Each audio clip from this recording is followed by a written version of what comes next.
গুরুত্বপূর্ণ বক্তব্য রাখবেন হেফাজত ইসলাম কেন্দ্রীয় কমিটির অন্যতম যুগ্ম মহাসচিব মৌলানা নাসিরউদ্দিন মনির। সংগ্রামী উপস্থিতি, ছাত্র তৌহিদি জনতা, আসসালামু আলাইকুম ওয়া রাহমাতুল্লাহ। আমি সর্বপ্রথম মাগফিরাত কামনা করছি যারা এই দ্বিতীয় স্বাধীনতা যুদ্ধে শাহাদাত বরণ করছেন। আল্লাহ রাব্বুল আলামিন তাদের শাহাদাতকে কবুল করুন, আমিন। সাথে সাথে মহান রাব্বুল আলামিনের দরবারে লাখো কোটি শুকরিয়া জ্ঞাপন করছি যে আল্লাহ আমাদেরকে আজকে ১৬ বছরের বন্দিত্বের জীবনকে অবসান করে মুক্ত করেছে।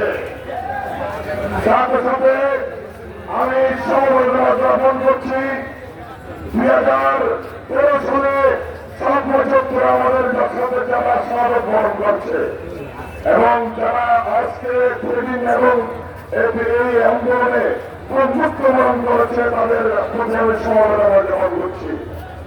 সংগ্রামী উপস্থিতি, আজকে আমাদের কোন মিছিলের প্রোগ্রাম নেই। কেন্দ্রীয় কমিটির পক্ষ থেকে আজকে আমাদের কোন মিছিলের প্রোগ্রাম নেই। যারা সামনে যাচ্ছেন এক্ষুনি আমার অনুষ্ঠান শেষ করে এখানে আমরা সমাপ্তি করব। আজকে আমাদের কোন মিছিলের প্রোগ্রাম নেই। সংগ্রামী উপস্থিতি, আপনারা সকলে জানেন ৫২ আন্দোলন, ৬৬ শহীদ আন্দোলন এবং ৭১ স্বাধীনতা আন্দোলন সংগঠিত করেছে এদেশের ছাত্র জনতা। তেমনিভাবে ২০২৬ সালে বাংলাদেশের ছাত্র জনতার অভ্যুত্থানে বাংলাদেশের ইতিহাসে তৃতীয় মুক্তিযুদ্ধের সমাবেশ করা হয়েছে। তার এই ধারাবাহিকতায় এই স্বাধীনতাকে আমরা রক্ষা করার জন্য দৃঢ় সংকল্প ব্যক্ত করছি। সংগ্রামী প্রস্তুতি, আপনারা জানেন হেফাজত ইসলামের গতকাল এবং অতীতেও বিজয়ের পরবর্তীতে ঘোষণা দিয়েছে আমরা তার ফিরে অনুধাবন করতে হবে। তিনি বলেছেন বাংলাদেশের হিন্দু, বৌদ্ধ, খ্রিস্টান যারা রয়েছে তারা আমাদের হাতে আমানত, তাদের প্রতি আমরা সবসময় নিরাপত্তা দিতে হবে। ঠিক কিনা বলুন?